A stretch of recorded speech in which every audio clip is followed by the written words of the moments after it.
Hello and welcome to episode 9. My lucky number is actually 9. That's my date of birth. And I am here with someone who has never given anyone a birthday yet that we know of, Lou Misiano, the Hi, hilarious. Sonia. How are you? I'm good. It's funny you say that. I live with my roommate who's been like one of my best friends for years. And every Father's Day, she texts me, Happy Father's Day, probably. I used to have a friend that I would do that. It's a great bit and Uh, probably not horrifically inaccurate. I mean, his came true one time, so there's always hope. Oh, Jesus. Yeah. If I get a knock on the door, I just hope he's over 18. That's all I give a shit about. Look, this is the second episode I'm saying it on now. I might edit it out of the other one, but just found out I have a older sister I never knew about. Holy shit. Yeah, found me on Facebook, you know? Okay. That's So wait, mom's side, dad, like My how does dad, that my dad, I knew he would step out on my mom sometimes, like when I was a kid. That's why she left him.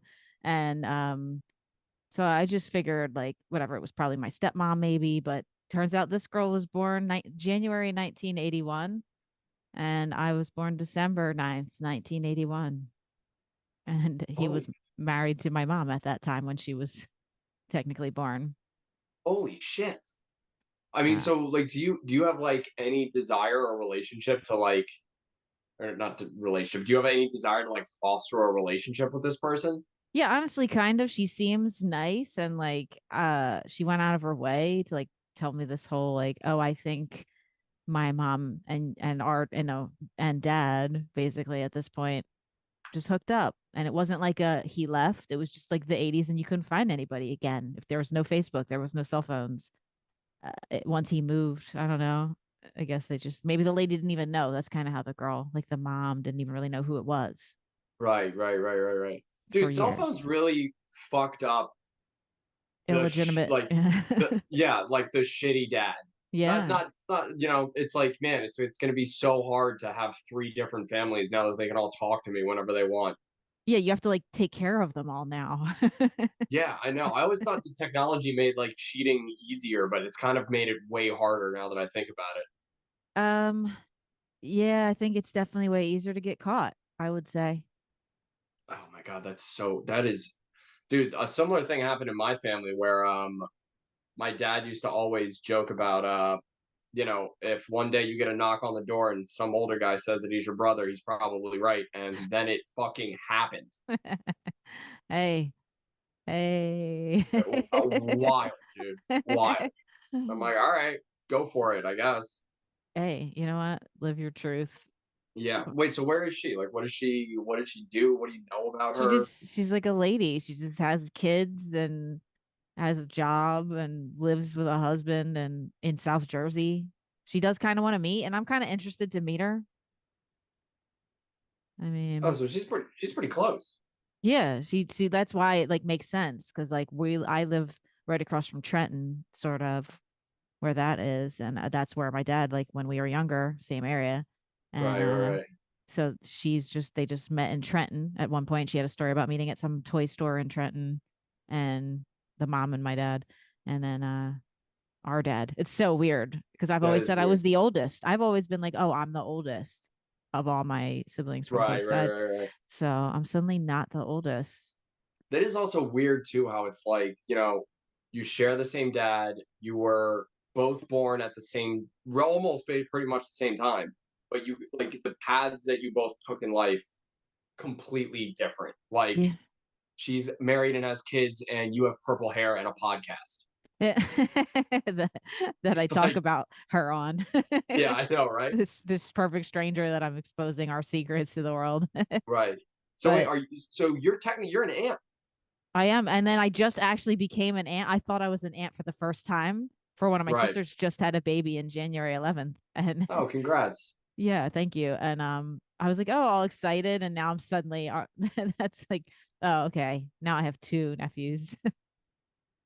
Wow, that's awesome. I mean, what did your I mean, your dad had to assume that you guys were gonna figure it out at some point, maybe? No, I think he really didn't know. Like he definitely cheated. He definitely was like hooking up with other people, but the way this girl makes it seem like her mom was just like friends with him and probably did there's no DNA tests back then, right? Right. No 23andMe that she found me on or whatever. So they probably hooked up and she just never knew who it was. Maybe, the girl made it seem like her mom was kind of a mess back in the day. Right. So she's like not blaming him for leaving. She's just like, oh, I never met him. Can you tell me anything about him? And I'm like, this is fucking weird because I don't even really know him that well. Right, right. You know, that was gonna be my next question. Like, did you confront him about it? Does he know that you know? Oh, he dead. Oh. Why are we even talking about this then? This isn't I even know a you big just deal. no, you just keep. Well, it's just because I have a sister. That was the part that. Gotcha. Okay. All right. Well, So fucking your dad's dead. I don't even give a shit about this no, conversation I don't. anymore. Yeah, I think it's funny. That's why I'm talking about it openly on the podcast. Okay. All right. That's way. All right. This has now completely changed my entire tone of this conversation. I thought that this was like classic like comedian. Like I'm gonna use the charade of like comedy, but I really need to talk about this. No, Okay. I'm glad. people think I get serious on here a lot, and usually I'm the one trying to keep it funny. Everyone else likes to get real deep with me. It's fine. I get Oh, no. it. That's fine. I will No. not. I promise you not to take this seriously. Sawyer. No, I mean, it's how can we take it serious that this woman found me on the internet and was like, after, like, at first I didn't understand it. And I go, wait, are you telling me you're basically my older sister? Right. Kinda. She goes, kinda. And I go, cool. I'm definitely not going to tell my mom about it. Oh, fuck. I didn't even think about that. We don't even really talk. So that's funny too. Cause it's just like I would text her just to be like, hey, remember that time you got cheated on and probably figured it out because you had a sixth sense about it. Cause like even without cell phones, you still know when someone's cheating on you. You can tell. Right. Like the Yeah. vibe changes, whatever. Yeah, you And can like kind of like smell it on them almost. and there was house phones back then. So you never know. You pick up the phone, it's some like woman's voice asking for his name, who whatever. Right. But so I don't know. What do you got? You got a happy you any happy family stories? Oh no, my family's all fucked up. All Yeah. fucked up. Yeah, yeah, it's been at a certain point you just kind of you learn it's definitely a lesson in learning how to manage your expectations. Uh for sure. Like my parents split up and then they like almost got back together like years later. So it was almost like, I don't know, they kind of put us through this whole like, wow, we might have normal Christmas again. And then it fell through. And so it's like, you know what I Hey, mean? So guess what, it's, guys? Santa's real. yeah, exactly. Like it was like a total, and then, but then you also play with the thing where it's like, well, if they do get back together, then it's like, well, what the fuck was all of this Yeah. for then?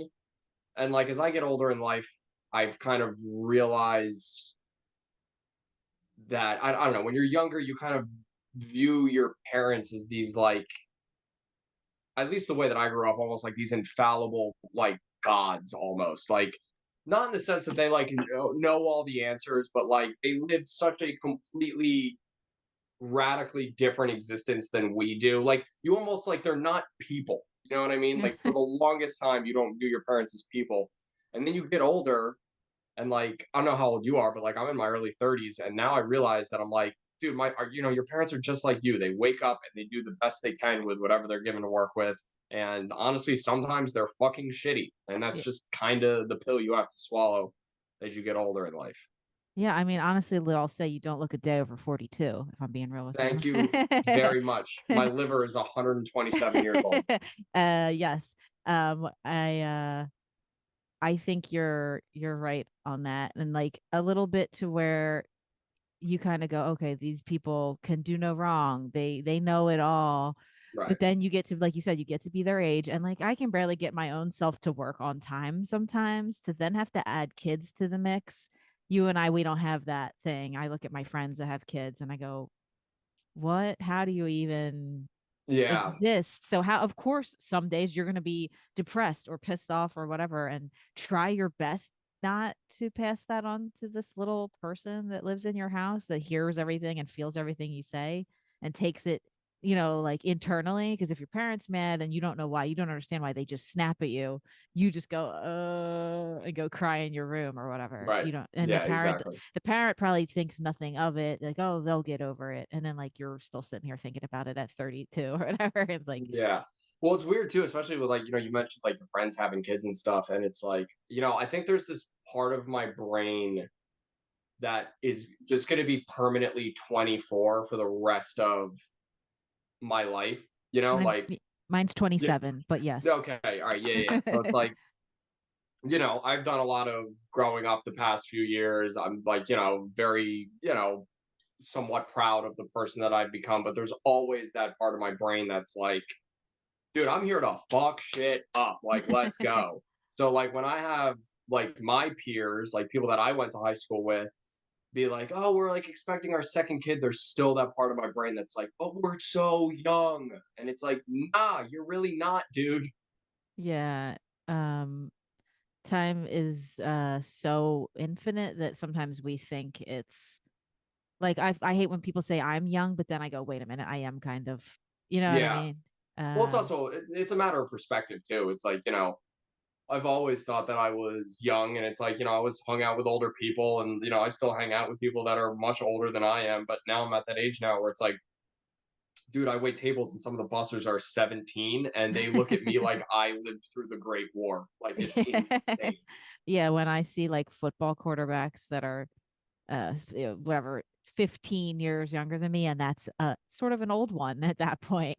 Yeah, exactly. Well, it's weird too, like, even like, especially like, in comedy now too, where like I'm at an age where it's like there's now people younger than me that are famous, and I'm like, just everyone stays in their own lane. It's fine. It's all different. It's all different paths, because there's so many of the people that have been doing it since they were 20, for example, are my age now and they're successful. Like, you know what I mean? They're the ones that Right, are working in the industry all the time. But I just started late. I didn't, know that was going to be something that I wanted to do. right. And it's not always, not everyone that starts at 20 also becomes successful. You could start any career path at 20 and then decide by the time you're 35, you're done with it and totally go do something else. Yeah, yeah. Well, I mean, there's also like, I think a lot of that has to do with like delusion, Largely. like, for sure.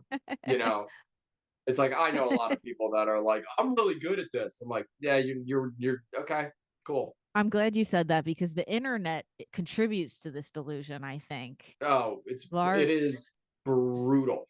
where all of the comics that I know, that that we know, that have been coming up for a while, already doing things for many years, uh, don't have this advantage of every open mic is filmed in 4K now. Right, And you can get a really great set of laughs in a tiny little room with only 10 people in there. And totally. I have videos like that, but also like, it's this where I see people who've been doing it for so long trying to do like the clips and the reels, and the kids are getting a million views on some of these reels just by having the right hashtag and a beautiful, nice edited video with the right lettering position that's TikTok oriented and reels oriented on Instagram. And at the end of the day, are they going to show up and have their hour of material ready to headline after 2 years doing comedy? No, I No. don't. Few, maybe one prodigy, okay, out of however many people, new crops of stand-ups, with running an open mic or something like back at Raven every year, 40 to 50 people try it in January when it's New Yeah, Year's resolution time, and then 40 more try it when all the colleges go back to school in the fall. You get all the new college kids coming in going, I always wanted to try stand up. And I mean, more power to anyone who can use the internet to that advantage, but I don't think it's a substitute for the 10,000 hours or whatever the old saying used to be, yeah. No, I don't think so either. And it's also like I have like this horrible addiction. Like, I cannot stop watching bad stand up on Instagram, to a point now that like it's fucked up my algorithm. So now I'm not kidding, like every 3 or 4 posts I scroll through, it's like a sponsored video of like some open micer with 150 followers on Instagram, like, posting his or her stuff. Yeah. And it like, dude, I get like such bad, like not so much with stand up, I guess, because it's like that's the world that I live in, but Sure. I get such bad secondhand embarrassment for people, like especially on the internet, Oh yeah, you're an empath. like I said, like I've sat through enough bad stand up where it's like that doesn't really get me In real like life. Anymore in real as life, being at a shitty open mic I laugh right, at. exactly. Like I've sat through enough of it, so like I'm kind of jaded to it, but like dude, every once in a while, it's like on Instagram or TikTok, there'll be like it's most of the time it's some lady that's like, this place has really good acoustics, and then she just starts singing a Frozen song in like a parking garage, and like I can't watch it. The Like it cringe. makes my skin crawl. I was gonna say, makes your So stomach hurt kind of, and you get like a pit in your stomach. oh, Like I'm it gonna throw is up. Ugh. brutal, dude. Dude. You know what it is? It's the same exact feeling I get when I watch that is the same exact feeling I get anytime a girl texts me I'm late. Yeah, It's that just like the cold pit in your oh, stomach. it's like oh no, like it's brutal. It's brutal. Um, but yeah, there's also I mean, especially with like stand-up clips where it's like, dude, I wish that I was as delusional as these people because it's like I'm always constantly like, I'm never good enough. Like, Oh this yeah. isn't good enough. I'm I not going to post it on mhm. this, thing that is forever.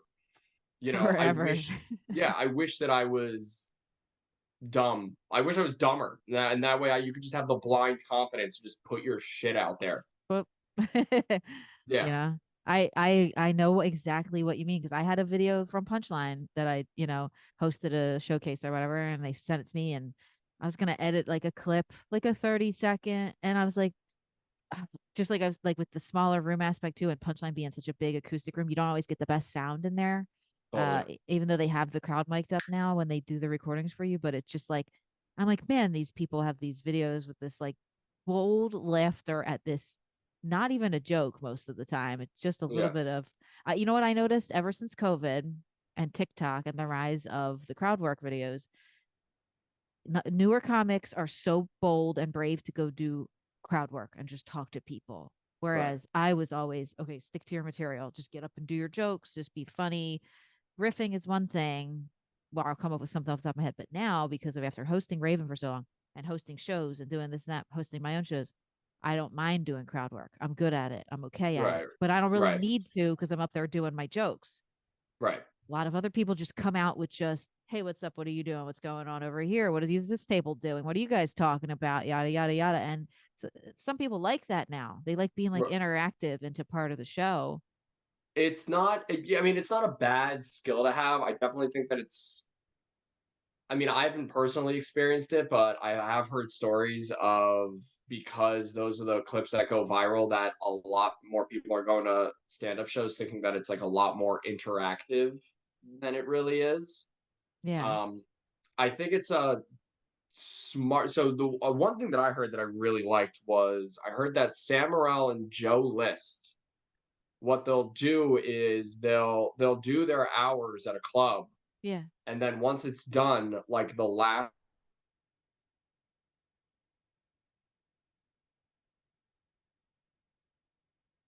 so it's like they're You glitched out. Hold on.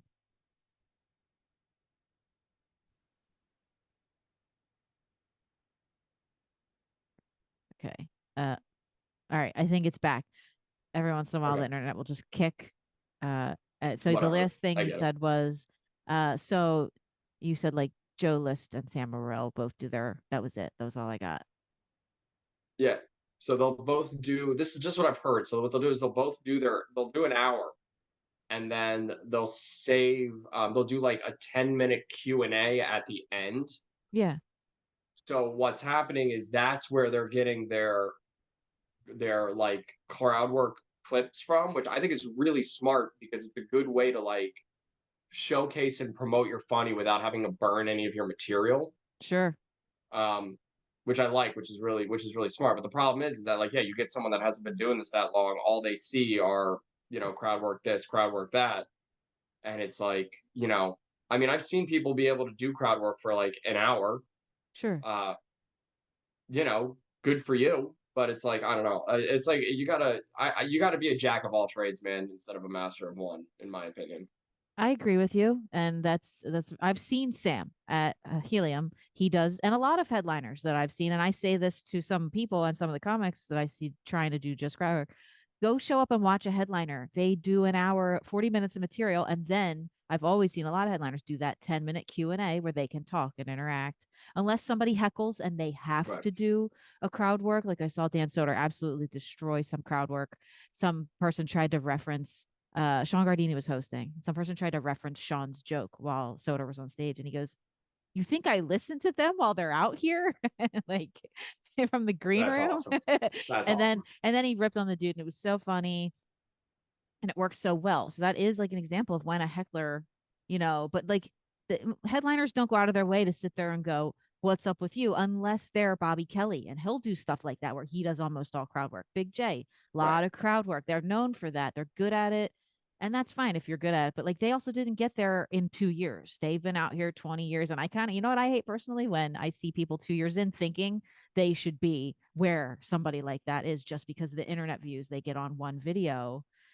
I go crazy Right. sometimes because I'm like, these people also have been out here writing jokes for years and just being good at stand up and Right. touring and Exactly. doing all the work. And at the end of the day, I go see people that I respect as a comedian where they have material that they thought about and wrote out and it's a show. They're performing their stuff or their act or their bits or whatever the fuck you want to call it. But it's like thought out pieces. It's not just, oh, look at this guy in his dumb shirt and his dumb wife.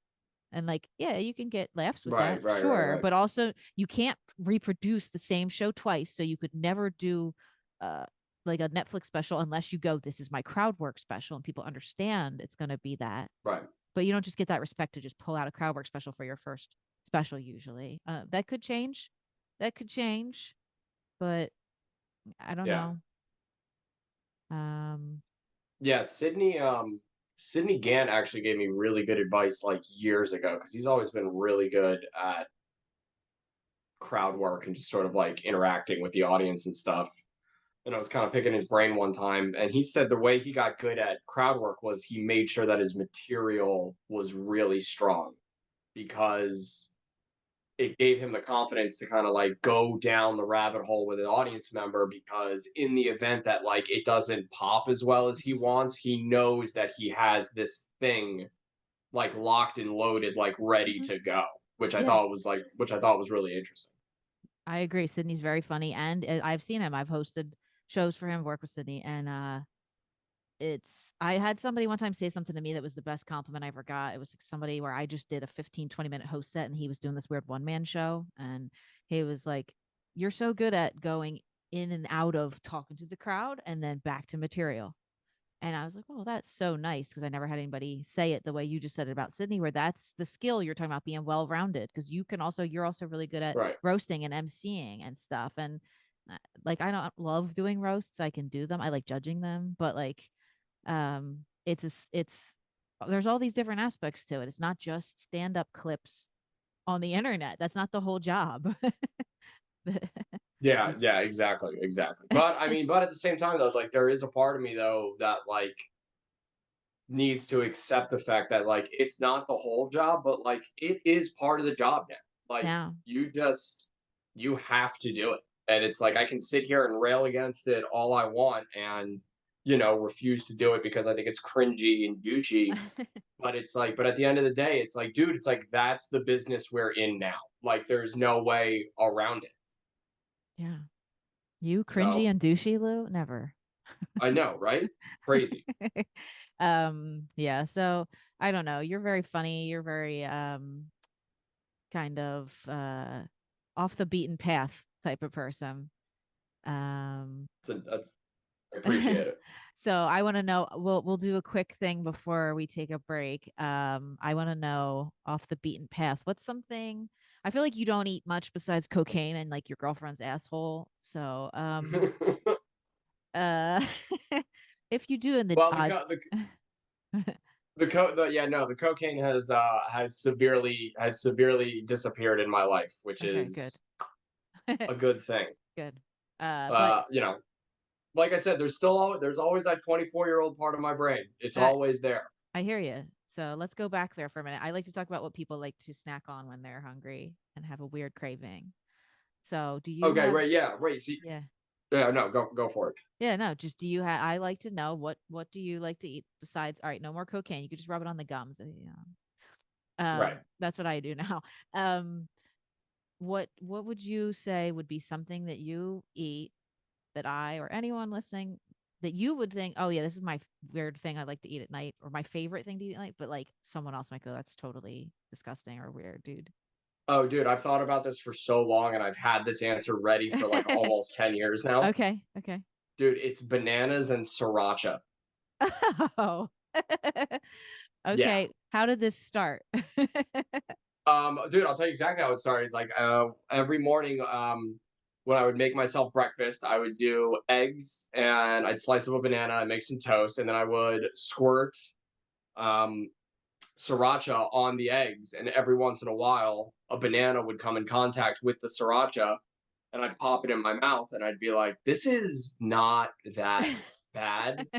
And I think I did it for long enough where like I tried to convince myself where I'm like, it's not bad. It's not good, but it's not bad. Like I was trying to force myself to not admit that it was delicious.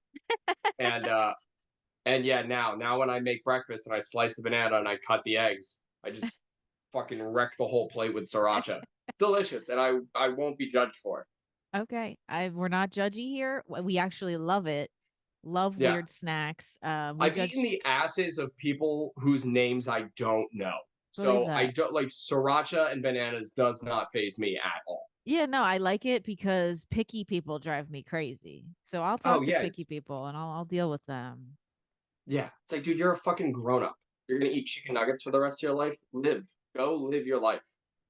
Between nuggies and tenders, not that they're bad. Everybody likes a No, tendy now and then. I I enjoy it. Listen, I enjoy a good burger or a hot dog as much as the next guy, but it's like, yeah. I mean, listen, I mean, I don't know if we're gonna get into the story just yet, but like, I feel like this is gonna be like a reoccurring. This kind of ties into like a bit of the theme of it, which is like I'm all about experience. That's what I want. I want to have the weirdest experience ever. And like if it comes to culinary shit, it's like I want to try everything. Like Yeah, put it in front of me, I will put it in my face. I'm the same way. I say I'll try anything once. Yeah. Usually, like I can't eat some raw stuff because of my kidney transplant because it'll take me down. Right. But Ooh, no other than sushi. no, I had to basically like I can. It's just a risk. Right. And is it like really worth it? Is it worth it? I might I not would say yes, die. dude. I would I say mean, yes. like Hamachi fucking slaps.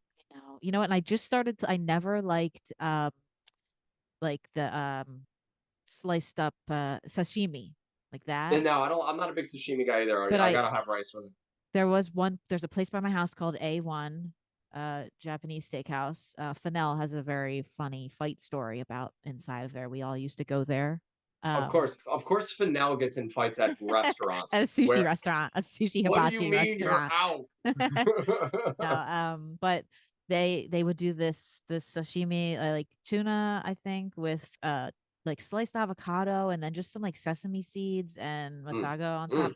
And it was so good. And it was the first time I ever bit into the raw piece of meat, and I was not grossed out like that. I know it. And I just started to like it, and then it was like, oh, I had the transplant. Like, oh well, Right. I can still get vegetarian and cooked. It's not as fun. No, not at all. Wait, so now Um, is this like a thing you have to do for a while, or is this like a forever thing? Forever. Probably just gets worse as you get older, to be honest, because a lot of your immune system is in your guts, and Right. they give us pills to suppress our immune system. So, especially food-borne stuff is like way more like, and sometimes it might not be like I won't die necessarily all the time. Like there's always that little chance, but it's like, do I just feel like being sick, for Right. lack of a better description, for like a day or so? No, sometimes that's not worth it. Right. I'll just deal with it. Have you had the experience of eating something that fucked you up?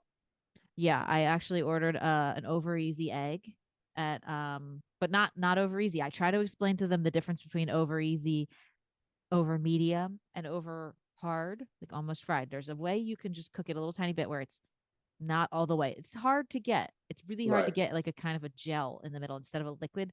And it came out just super liquidy, over easy. Like they didn't even try to make it hard at all. And Right. I was in a rush and I went, I don't want to send this back. I need to just eat it. I'll just kind of pick around it. And then, as one of my exes used to say fondly, I was pissing out of my ass the next day.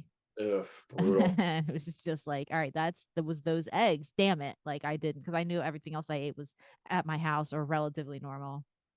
So, for anyone that watches this podcast because they think I'm hot, I'm glad I just ruined it for you. I Sonny, I think I you'd have to work a lot harder. In fact, I'm sure there are some dudes out here that just heard ass piss and now they're ready to go.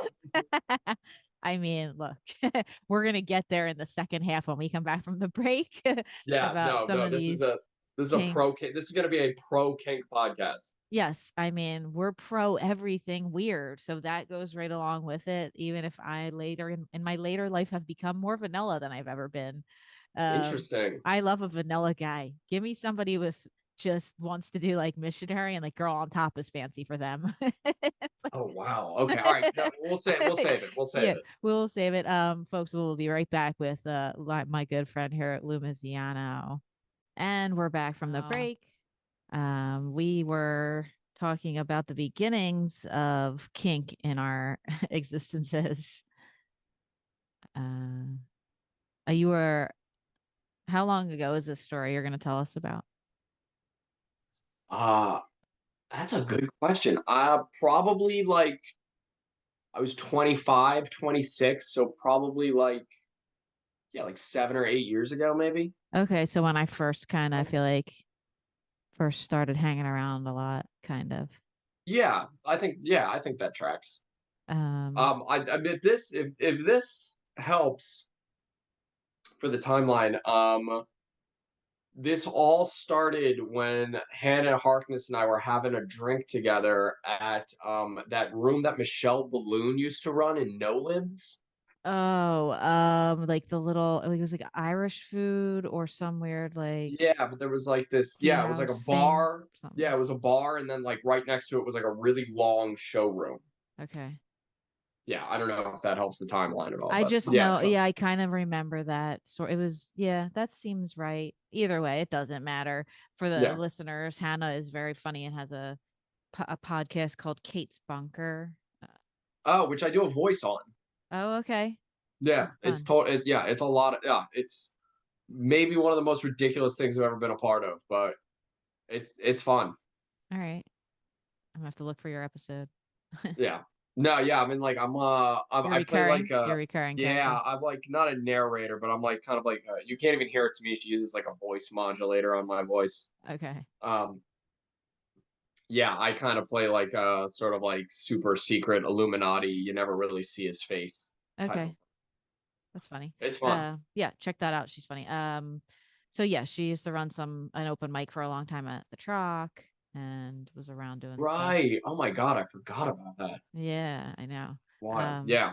so the back then when I kind of first started hanging around stand up area, what how did this form? You two were somewhere? You were just Yeah, making up plans? we were just like hanging out at the show. I think it was like right down from my house. So if I wasn't working, I would just, I would go and just get fucking blackout drunk and then like, you know, wake up at my house or somebody's. Wherever. Yeah, Doesn't matter. pretty much. But yeah, we had been, we had had a few cocktails in us, and this is also kind of the reason that like I love hanging out with comedians is that like you just kind of get into it really quickly. Like there's not really a whole lot of like taboo subjects. You know what I mean? Sure. It's sort of akin. You ever work in a restaurant? Oh yeah. Yeah, it's sort of like the same thing. Yeah. How it's just like within like two like you work like two slow Monday shifts with like the same person and like you know each other like intimately. Like Oh it's yeah. like you just like Well, I want to pause I've you for 1 second. oh go for it. I have this theory that especially comedians were in some weird soul tribe. all together. You know what I mean? Like we've gone through these lifetimes and been so many other, we've been all these other things in lifetimes together. And Right. now we're here, a lot of us that are meant to be in those things, especially because then you intermingle with servers and stuff. You're in bars doing shows. The comedy clubs have their own servers. And they're that weird tight knit family where they all, sometimes I feel like I'm the odd man out. I'm the only comic standing there at the bar at the end of the night and they're all over in the corner and not another comic is there. You're just like, oh, okay. Like I work here, but I don't kind of. Right. Yeah. No, there's definitely like subsects of the population that just inherently get along really well, and I think Yeah. it's because of, their working environment. Their working environment really intermingles with like their social environment, I feel like. Um, so it's like, to me, the three groups are comics, restaurant workers, and strippers. Sure. For some reason, those three types of people get along really fucking well. Yeah. And I think it's just it I think it's a combination of um not taking your job that seriously, like kind of realizing that what you do is like ridiculous on a level. Yeah. Um, you know, True. also working simultaneously working a job that will ruin your soul, like if you let it. Um, Mostly and with also, cocaine and yeah, alcohol. of course. Yeah, right. Oh, cocaine, that's the third one. That's a really big one. And also those working environments, allow you to be like, I feel like a lot of jobs force you to sort of like suppress your personality. And I feel like, I mean, I can't speak for strippers. I only know from, people I've I know talked quite a to. few. I know quite a few, Right. former and current. Oh, okay, perfect. So you brought, yeah, so you can speak to this, but especially, I mean, comics, it's definitely your job, but at least in the restaurants that I work in, like it allows you to almost be like a hyperbolic version of yourself. Like it's a job that lets you be like Character as as you larger want. than life than you as you want to be. Yeah. And because of that, there's like, there's not like a lot of like filters. Like everybody that thinks that like woke culture and PC culture is taking over the world, I'm like, go work a single restaurant shift. It's fine. Yeah. Everyone has a great sense of humor. I've gotten my dick grabbed by coworkers at least twice a week for like 8 years. Yeah, it's very always been that like where some people that tried to do that job and showed up in the woke ages or like they'll go to restaurants and then encounter that and Yeah, get like you'll see like an article or something like woman, assaulted by coworker and kitchen staff and I kind of okay, yeah, I get it. We're all in this hellhole. You have to right. relieve the tension somehow. Right. I mean, and obviously, don't get me wrong. I don't want to make it seem like, people are getting, fingered against their will in the back No, of the no, it's house. just Like that's loosey not it. But goosey. It's loosey it's goosey. it's fun. Yeah. It's fun. You know what I mean? And it's a great give and take. I don't know how the fuck did we even get on this topic? Because Oh, yeah, right, I know. comic. Right. Okay. So Yeah. anyway, so I'm having a conversation with Hannah. I've had a few in me. And I talked to Hannah before this, so she had no problem with me, talking about this kind of stuff. And she had told me that she had been involved in sex work, like bondage, BDSM, like that kind of thing. And I just kind of was like, that's like kind of always something that's like interested me. Like not necessarily from like oh, that gets me off standpoint, but again, it's like it kind of goes back to what we were saying, before the break, is that like I'm all about experience. And like I've gotten kind of better at gauging that, and sometimes I'm at that age now where I realize that sometimes it's not always great to wake up with a story. Um, but I wanna like a lot of what drives my motivation to like go do weird shit is I get FOMO pretty bad, and I always think like when I'm on my deathbed, like, am I gonna regret more that I went to go see this or that I didn't do it?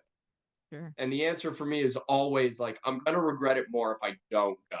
Yeah. So anyway, so I mentioned to Hannah, I was like, that's always something that's been like interesting to me. And she goes, listen, like, I don't do that anymore, but I still have like a lot of connections in that world. And there is an annual fundraiser that they do at Voyeur in Philly.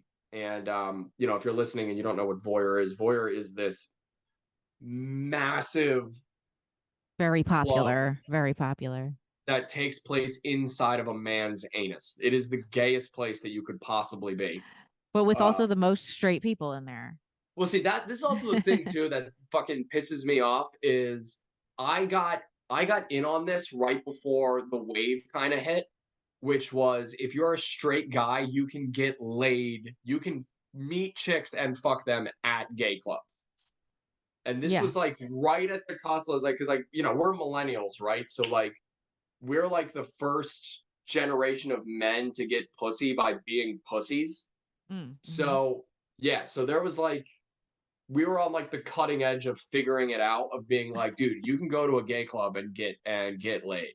Because then you're because what happens is girls go to gay clubs because they're like, I just want to dance. And then they get drunk and then they get horny. And then they're like, oh fuck, there's no one here I can have sex with. And then here I come in my fucking J. Crew flannel shirt. And they're like, oh, he's gay. And I'm like, no, I'm not. And they're like, oh my God, he's comfortable with himself. Blah, blah, blah. It's like, yeah, it was like shooting fish in a barrel back in the day. Um, Yeah. anyway, so that was Voyeur. So Voyeur is like, yeah, this giant gay club. It's got like multiple tiers. Like it's a huge, huge place. And they're known for having afters, as the kids Yes, say. yes, that's another thing. Yeah, they would go till like 3 or 4 Yeah. in the morning. They wouldn't serve alcohol. But you could just Wink, be in wink. there. Yeah. But yeah, you could go party there. So Hannah tells me that there's this kink fundraiser that they have there where and it's like a giant it's like a huge event that they do and she's like if you want I'll get us tickets and we can go and I was like fuck yeah like absolutely like that's going to be ridiculous like I 100% want to go so she's like bet I'll get us tickets she gets the tickets and she starts like telling me like not the rules but like kind of like what it is so I didn't realize that there's a dress code at this place and the dress code is you have to either dress in pink or it's like a black tie event. Okay. Like there's no middle of the road Sure. for No them. flannels. No Right, flannels. exactly. Yeah, yeah. Um so I don't own any kink. So I put on a three-piece suit. I drink 4 martinis at Butcher and Singer because I was like, "There's no way I'm not going sober." I'm like, "That's insane. There's no fucking way. Like I'm gonna get blacked out at this." Sure. Yeah. So I drink about 4 martinis, and then uh I meet Hannah in no Hannah met me at Butcher, and we both walked over. Where and dude, the minute we got in there, I was like, "What?"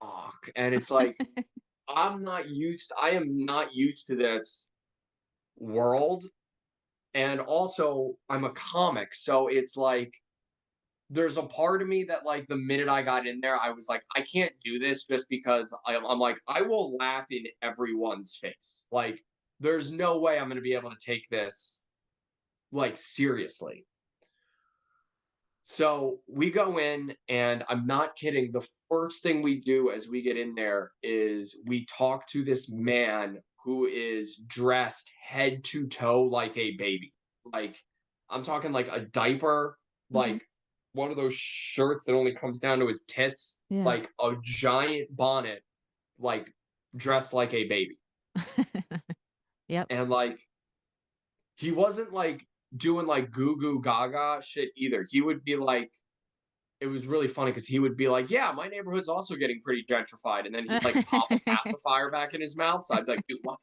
is going on with this guy, dude?" So yeah, so it was just like people dressed in fucking gimp suits and chains, and people wearing strap-ons, and like these like beautiful, like elegant drag queens, and then like me and like 8 other dudes in like three-piece suits, like being like, "What the is this?" It was so weird. So anyway, so so I said it's a charity event. And apparently they raise like thousands of dollars. I don't know. I mean, look, let them pee in peace if they're making money for the Yeah, charities. exactly. I can't imagine what I mean. I'm sure it's a charity that has to do with like I don't know, sex work But or most something. likely, yeah, like sex saving people that get kidnapped, trafficking, Right. something Yeah. like that. I Hopefully, honestly, I don't care. It could be for diabetes, yeah. I'm about to whatever. say. I I mean, don't yeah. really It would have been care. hilarious if I walked in and I was like, "Wow, Greenpeace. Yeah. Okay, interesting." So National obviously, Wildlife Federation. I don't know with all this leather in here. yeah. Like, So anyway, so there is so obviously you know you they make most their money at the door through ticket sales, sure. but they had these things that were set up that um Hannah was like, so they have these things here called PlayStations. And in my head, I was like, yeah, PlayStation. I know what a PlayStation, dude. Pop You're in The like, hell Last of yeah, Us. Like, let's let's rip fucking it. play. Yeah, dude, I'm trying to play Yeah. Uncharted 4, dude. Like, let's go. Um, but no, so they had these like it was almost like these like they weren't booths, but like sort of sections of the Sure. place Like the tattoo that were convention, kind of how they put like a curtain off little area, yeah, or kind of. That's pretty accurate. And basically what you could do was you would donate like X amount of money to whoever was running it, and you could get these like you could get like different types of kink like tried out on you, okay. you know. So the first one we go to was was like this electroshock thing, which was like it's like a wand that like creates a shock on your body. Like you can literally see it's like it looks like lightning on your chest almost. Okay. And she was like, you know, at this point I'm like double fisting Yinglings. Like I'm like this is insane. So you know, she, you know, and Hannah was such a great person to go with because she was, you know, very good at like sort of like including me and being like, hi, like this is his first time, like with all this stuff, like, you know, like Like just being a great wing woman to me eventually just getting the shit beat out of me. But so everyone and everyone at these things is so nice. Like it's like some of the nicest people that I've ever met. Like anybody that like operates in that world are like some of the sweetest people that you'll ever meet um in your entire life. I ended up actually doing like stand up at an orgy like last year, okay. which that's a totally different story. We can Yeah, thumbtack well, that, but just listen, everyone, we you bring it up later again. yeah. Point being is like you don't want to be a dick at the orgy. You know what I mean? Like everyone's just like having a great time. Just, So mind your business or leave, I guess, yeah, kind yeah, of. exactly. Yeah. Um, yeah, so they so this lady was like, "All right." So she explained to me what the whole electroshock thing is. And she was like, "All right, so dress down to whatever your comfort level is." So I immediately get naked. Uh because it's like, dude, like, you know, Alice didn't get halfway down the rabbit hole and then be like, "You know what? I'm going to turn around. Like if I'm here, I'm going to fucking do it." Um And then she turned around and told me that she forgot to tell me that the lowest you could go was only to your underwear. So I kind of felt like an asshole. So I quickly pulled my boxers back up. Oh my And, God. yeah, dude, I didn't know. I had no fucking idea. And she was kind of laughing about it. And she was like, "Oh no, only your underwear." And I was like, "All right, well, you know, I got to put You're the like, fucking what? I snake am back in the ready to cage." go. Yeah, I'm like, dude, I'm like, yeah, I'm like, I Let's got two beers in my hands, let's lady. Like, fucking go. obviously, are we gonna do this or not? Fuck. Oh, So anyway, so wait. Were you like packing? Were you half part or was it just like I think I had it was a I would say a half chub out of curiosity. okay. You know what I mean? It's sort of like, you know, when you eat something and it takes you about halfway through eating it before you decide whether you like it or not. Sure. I think my dick was doing the same thing where it was just like, Okay. I'm not into this, but let's see what happens. I'm not calling in for all of the blood yet. Yeah. You Like sure? let's Yeah. yeah. It wasn't So from her. anyway, It so wasn't from her non-consent, right? We don't have to cancel you later. no, not at all. Just fucking So around. anyway, so I laid out on this table. And she goes, "All right, so this is your first time with any of this?" And I go, "Yeah." And she goes, "All right, so listen, so there's basically there's only two words you got to know, okay? And that's yellow and red. Yellow means like I'm getting there, Okay. and red means stop immediately." Okay. And that was also a thing that I thought was pretty cool about it was, especially in this world, like how important communication is. Like it's so important to be verbal with your partner in these situations because if you're not, like, dude, people will get like fucked up. So you really have to, like I said, communicate well. But so she tells me yellow means slow down, red means stop, and but then she did this thing where she she looked at me and she goes, "The word of advice, the second you think you're gonna say red," she's like, "Give it a minute. Like just give it a second." And I was like, "Okay." So then I laid down on this table and this woman just like electroshocked the fucking shit out of me. Like all over, like nipples, toes, balls, like the whole fucking thing. It was insane. And like I couldn't help but laugh. So like she started laughing because it's not that it tickles or anything, but it's like you just have this moment where you get like shot out of your body and you like see what's going on. And it's like, dude, I'm getting my balls zapped in a giant convention, and there's a dude in a baby costume like 3 feet from me. Like this is ridiculous. You- So anyway, so yeah, after the 10 minutes were up, she was like, "How'd you like it?" And I was like, "I kind of loved that." She was like, "Right?" And I was like, "Yeah." And she was like, "Listen, like, go have fun. Like, go try, don't be scared or, trepidatious about anything." And she was like, "Everyone here is just like me. Like, everyone is very sweet. No one's going to push you to do anything you don't want to do." And then after that, dude, like, I almost remember like Hannah couldn't keep up with me. Like I just kept grabbing her arm and being like, "I want to try this. I want to try that." Like I wanted to try everything. And like by the end of the night, I had been like electroshocked, ball gagged, like bound behind my back, flogged, whips. Like it was a fucking wild night. Um, Ball gag is a lot to try on your first time. yeah, Congrats. and I've tried um I've tried the ball gag in less formal situations. Sure. And I'm not a fan. I got to be honest. I don't like it. I feel like it would just be uncomfortable. Yeah, I think it's uncomfortable, and also, I mean, I don't like it on another person either because it's like I want to hear you. You know what I mean? Like Yeah, I like that's it's just weird. it doesn't. Anytime like someone's like, I know. Anytime they try to like say something with a ball gag on, I feel like we're like in like an Al Qaeda video, and I'm about to like lop her head off. Like it's a weird thing. So throughout the entire night, we keep doing these things, and I was only weirded out once.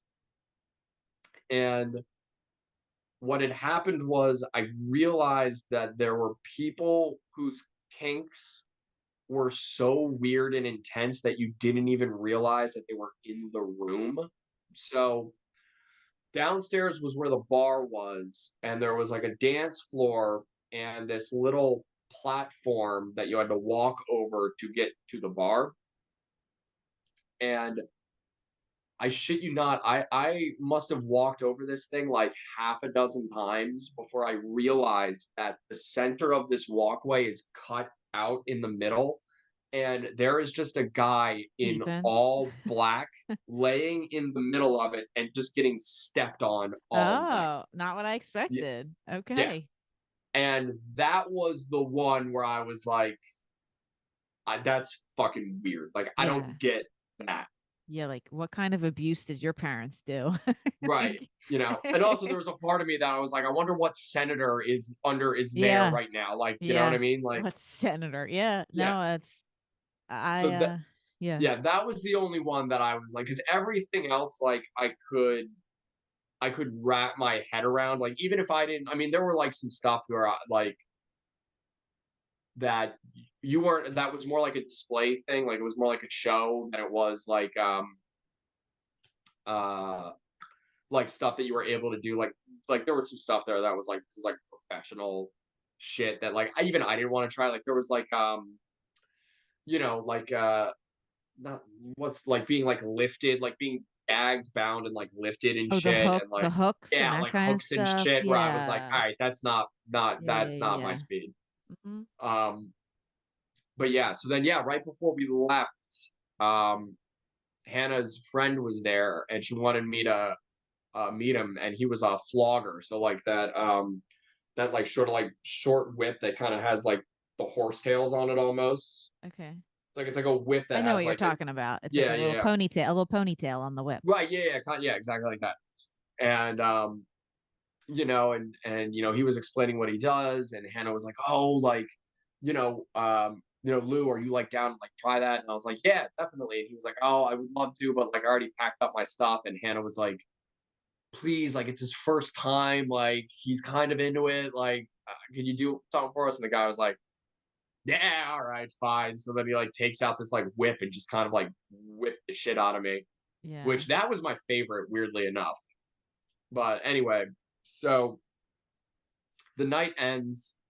I can feel myself like bleeding through my dress shirt.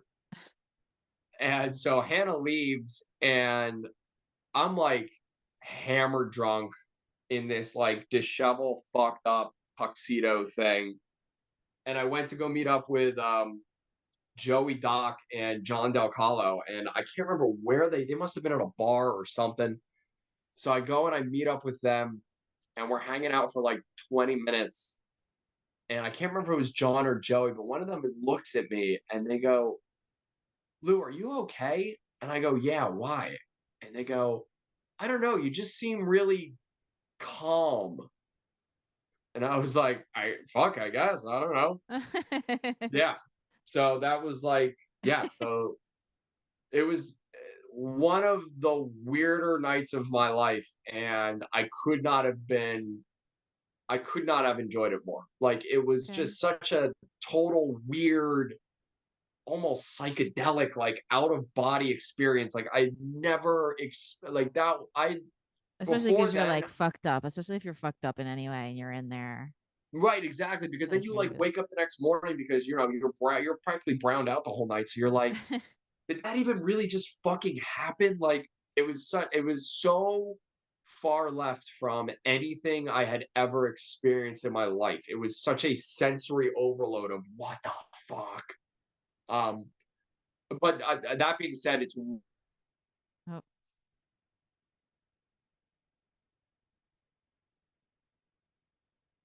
like wanting oh, wait a minute. Hold on. The connection again. to experience anything like that in my life. Oh, I don't know if it was your internet or mine that time, but I didn't get any of that. what was the last thing you heard? You had just opened up whatever the story you just, whatever the bit you just said, whatever the sentence is. It was like literally just the lead in. Like, I don't remember exactly what it was. It was so vague. It was just whatever you were about to Well, I was say. just I can edit it. Don't worry about it. I can right, edit it. Just whatever you just right. said, Well, I just think repeat the whole thing. I was basically just saying like more so out of going out of horniness or whatever. It's like I wanted to go for the experience, and like I said, it was so far left of anything I'd ever done before that it completely blew my mind, and it turned out to be like one of the most fun and weirdest fucking nights that like I had ever had. It's funny because I texted Hannah and I told her I was coming on, and she was like, "Dude, like let's go again." And I was like, "Fuck yes!" Like She would say that. I would love to, And I don't like, I enjoy like, kinky shit in the bedroom. I don't want to make it seem like, I'm like this kinked out crazy. I mean, that's condescending to say. I shouldn't. Don't kink shame. I know I shouldn't. After you Um, just talked it up and I was about to be yeah, like, I well, know. shit, what are we talking about here? Yeah, Like, crazy is not the right word.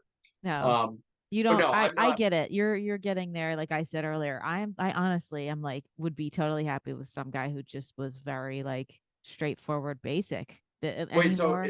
is that a left turn from you? Like in your younger years, were you a Like little bit I more like adventurous? well, like it's like I'll usually go along and try. I'm the same way with food I am with relational encounters. Right. If you suggest something and I'm into it, I will give it a try. I don't care. I like so my first like my high school boyfriend was he was insane for lack of a better description, but those people are usually pretty crazy in in more intimate settings too. And Right. he liked candle wax poured on him, and sometimes like light whipping with the little horsey whip because they have like his mom like actually rode horses or whatever. And Wow, that's some shit he's got to unpack. he don't listen, he's dead too, so we don't need to go God there. damn, Sonia, holy shit. Who is still alive besides your new sister? I meet new people all the time. All right, It's fair fine. enough. They recycle over, the souls can go in and out. Um no, but so yeah, I did threesomes, whatever, multiples, both ways. I've done a ton of weird not now kink is one thing. I would like more sexually adventurous, I feel like, than kink to where it's like I like some light choking, but the shock collar to me doesn't do it for me. Right, right, right. I like to do the whipping, but I don't like to get hit. Um, I but my actually I had somebody recently. This was funny that this was your subject. Just recently, there I got a message in a DM on Instagram. They had said like, "Hey, I whatever. Would you be interested in like I we just go out shopping sometime and like it's a the power like I carry all the bags and pay for everything and it's the power fit dynamic for me basically was how they kind of said it and I was like what I don't really know what you mean. Do you want me to be like your mean mommy at the store and yell at you like what are you talking about because then they were like I don't know and like I like kind of like oh I thought you understood the kink community. I was like I don't know about the I mean like yeah I want like I would love to have like a rich husband that goes takes me shopping or whatever but like if that's I don't understand how that's that person's kink to then just buy stuff for somebody that they don't know and carry the bags and be like, I didn't know if they wanted me to tell them what to do. And I just tried asking them. And then they got mad. So I started like yelling at them in text basically. Right, And right, I right. was like, is this what you fucking wanted? Do you want me to get like, cause I've had people DM me and ask for that and say, can you record yourself being mean to me or can you like be mean to me in DMs and I'll pay you? Do you And do it?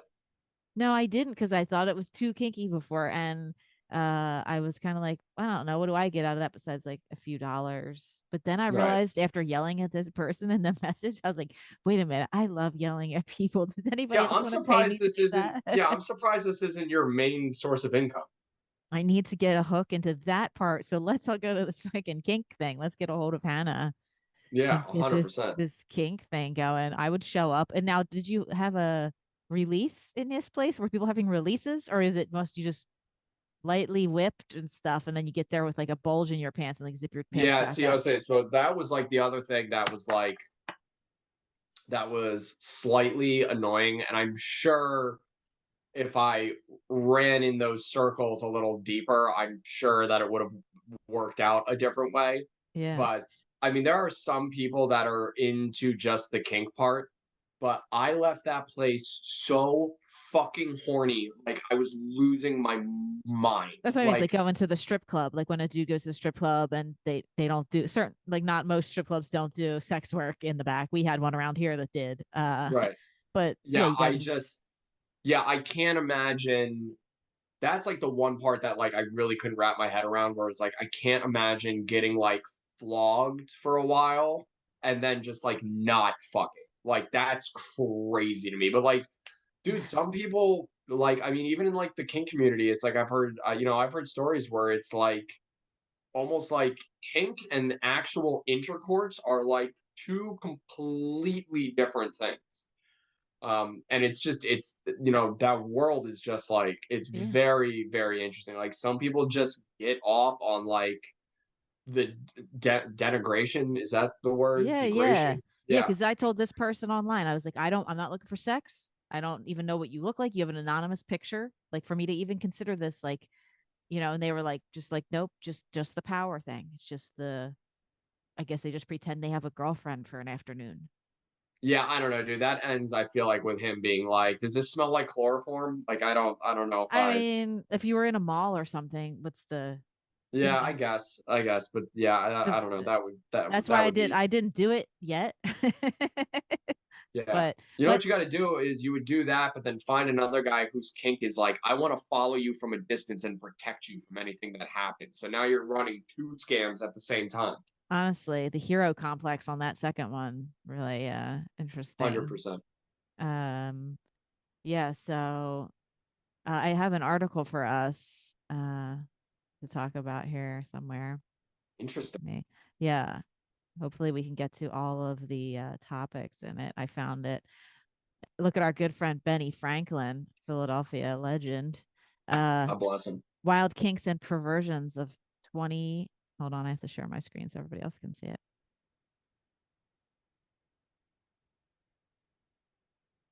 There he is. There's Ben. Uh God damn, dude, with the stunners on? Hell yeah. Hell uh yeah, dude. That guy yeah. knew he was going on the $100 bill. There's no Yes, way. he knew it. He felt it in his bones. He was like, Look at I that, am. dude. He's like a 2 year in open micer with a 4K at the end. Dude, this guy uh, looks like he DMs random girls ASL. that's a kink in itself. Getting on the internet and talking to strangers. Hell So yeah, dude. wild kinks and perversions of 20 influential historical figures. I thought this was interesting. And we start with Sigmund Freud, the modern father of psychology. Oh, And this did has you? to be something about his mother. Oh yeah, there it is. Yeah, and obviously I didn't know he blamed the kids. So he wrote about Oedipus. He referred to that as Oedipus complex in Right, right, his right. stuff, but it's really the opposite, where he thought that it's not adults preying on children, but children lusting after their parents was actually what he Dude, I've thought. been saying this for years, dude. Don't make your kids so fuckable, dude. That's on Yeah, you. I mean, That's on you, dude. Is yeah, that it's Mozart? but it's the other way around. They're Yeah. saying it's him saying like the little kid is like damn like that mommy titty fetish that everyone's into, the mommy milkers that everyone. It's like Jesus Christ. you don't know if I turn on a dating That's app right insane. now, Did it's dude, 19-year-olds. did the fucking Catholic Church write this article? All right, let's go. Let's see. Let's see. We have Mozart like getting his salad tossed. Oh, all right. That's not weird. But for that time period, think about how dirty that shit was. Although Oh, although God. Mozart was very weird. Did you ever watch that movie Amadeus with Oh, Tom? years and years and years and years So ago. that's a really good one. You should revisit it because you will realize how many kinks Mozart probably had. So let's see here. He had a thing for getting his behind licked. He composed "Lick Me, I'm Arsh, Lick Me in the Ass," a party piece for his friends. Dude, that's like 1700s wet ass pussy, dude. It is. It is. It is. And whatever. They just wanted to Good be for him. happy. They were scandalized by the lyrics, but they liked the music, the publisher. um, oh, I think I've heard this one before. Gandhi liked the youngins. And look at Oh, how yeah. look at that picture they picked of him. He looks like Dude, that is the face of someone who just heard Chris Hansen say, "Take a seat right here." yeah. Mahatma Gandhi had a thing for young girls. Civil rights, can you get mad at him? I don't know. He liked to sleep naked with young girls. Gross. But who doesn't? Who doesn't? Am I right? Uh, Um, oh, Ben. What did Benny like to do? dude, Benny got it in. He stick that lightning rod up his ass. Let's see what's going on. Oh no, he was just he just had so many affairs, it seems like. Oh, Um, dude, he's like the OG pimp, dude. This guy fucked. Actually, I'm a huge fan because it says here he liked older women. So he is the opposite of Leo DiCaprio. Um, let's see. I don't know who this emperor is, and almost unfortunately, Lou, we are without almost out of time here with you. I mean, that's okay. I'm gonna continue to read this. I'm gonna continue to read this article because this is Yeah, fascinating. I will send it to you. I mean, we could go on. We could go into another session and record some more if you wanted to keep going. That's totally okay with me. We can get to the rest of these. We just have to take I another mean, let's break. well, we should at least finish the list, I The feel like. article, right? Yeah, yeah. All right. So I'm gonna leave the stop share screen. I'm gonna end the meeting real quick and just take a minute because it's less than Okay. a minute now, and that's perfectly fine with me. I got nowhere to All be. right. All right. Cool, cool, cool. See you in a minute. All right. I don't know if I need to say it, but we're back again with Lou. We just We couldn't gotta get fit enough. We couldn't get enough of this we kink. got we gotta finish the list, dude. I I got feel I gotta know. I feel like Lou and I were on very similar pages of life where we like sexual and interesting sexual like things. but not like deviance, and not that kink Yeah. is being a deviant, but I kink mean, is exploration. it's one of the most interesting things you can do with your body. Yeah. It's it's just, and we have these 3D bodies here that are fired up by the electricity that some people like to get shocked by. I was just thinking about that today because I saw Naeem and Drew and some of the guys were at like this their studio where they record, and they had electric shock collar they were playing with Mm. and shocking Ben, and they were like Uh, seeing how high it could go, and I was like, so look, I get it, and I know we know someone in the real life, you and I, that likes to do that to people. We can talk about it off air, but if you don't yeah, know who I'm yeah. talking about already. All right. So this guy, now some of these stories, okay, like look, it's like the picture doesn't do it that much justice because it's a drawing of this motherfucker, but the time period we're gonna go here is if AD 1505. Okay. Okay. A 14-year-old ascended China's throne as the Zhengdi emperor. As you do. Unsurprisingly, he had no interest in governing his realm. He gave it to the palace eunuchs. He assigned it to the eunuchs. So we get that Game of Thrones reference now. Uh, And then abandoned himself to living it up, diving headfirst into orgies with lavish spending, bizarre behavior that set the stage for his Ming's dynasty's downfall. The weirdness included plenty of perversions that marked him as a monster, actually. Let's see here. He created an alter ego for himself, a general Juju, who he would lavish praise and rewards. He built a city block within the palace so that he could pretend to be a shopkeeper. Okay, this is like a kink.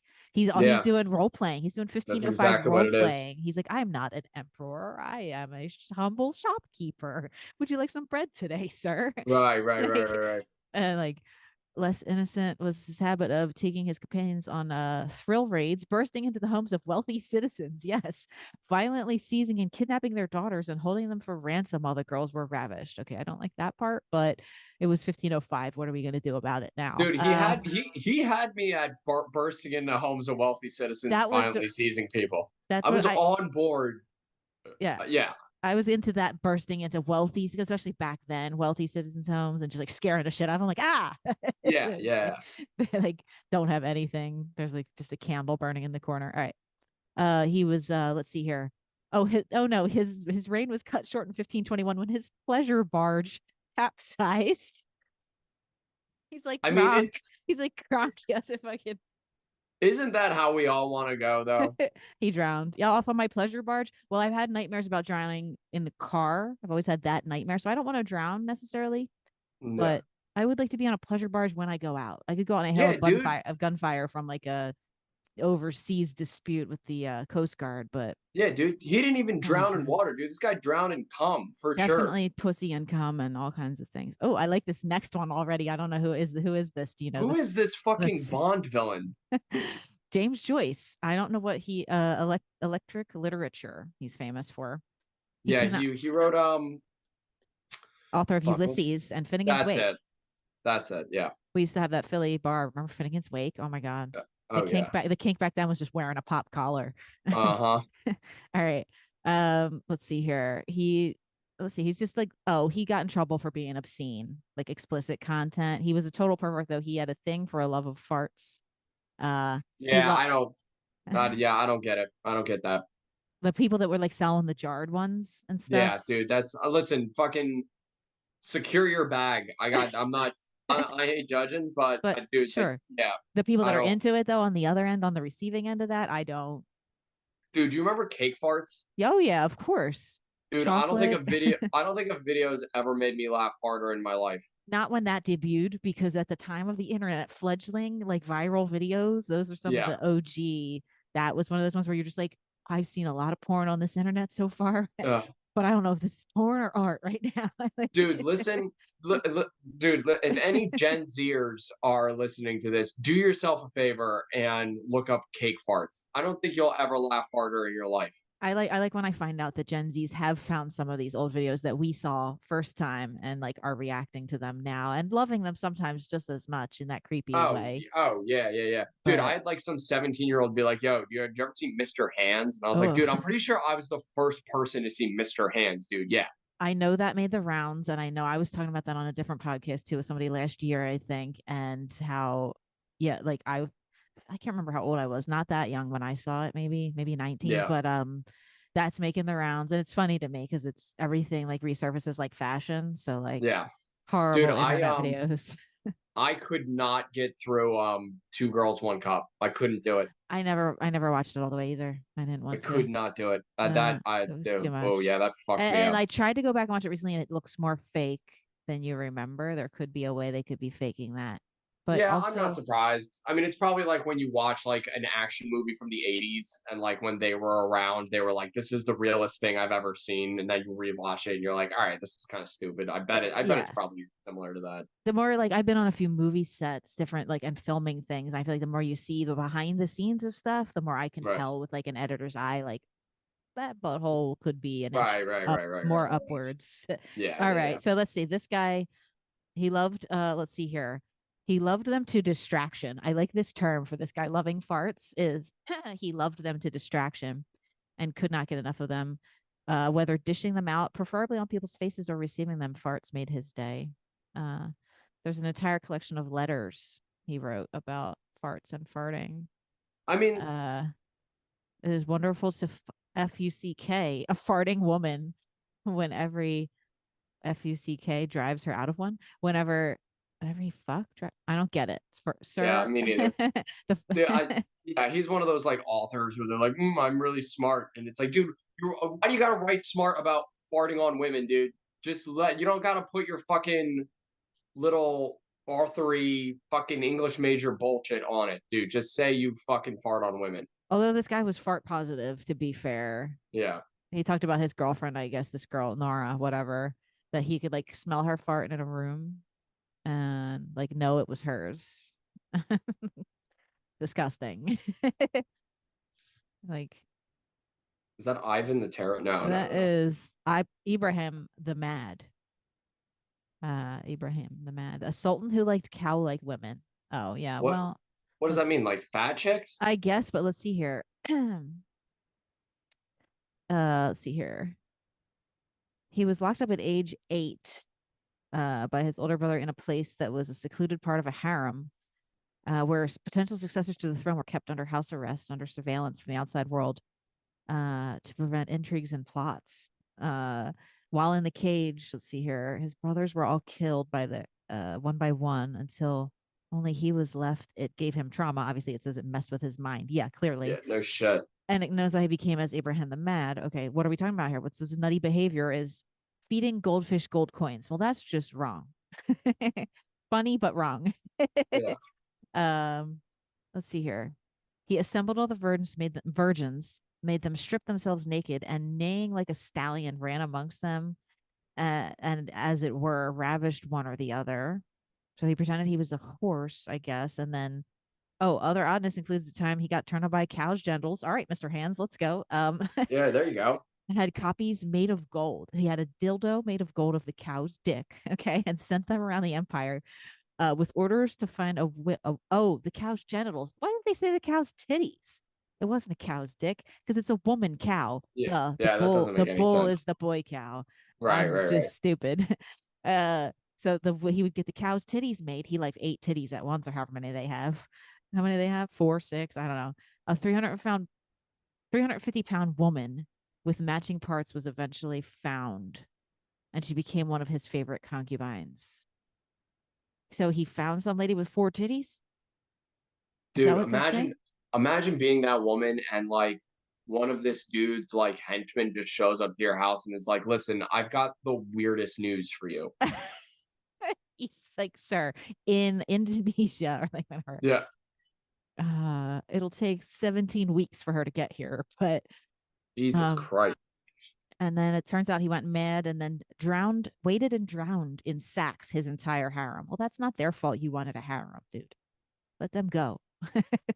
Yeah, let them graze in the fields, A lot dude. of drowning, a lot of sexual deviancy leads to drowning, and I've always had these drowning dreams. I think that's why I'm cleaning up my act this lifetime. I think this makes sense. I think this makes sense. um, let's see here. The Marquis de Sade spent most of his life locked up for perversion. He was a sadist. Is that where that? Wait a minute. Erotic That writings. does that word come from that sadists, or is that word existed already? Oh, interesting. No, no, no. I think it's a different Okay, thing.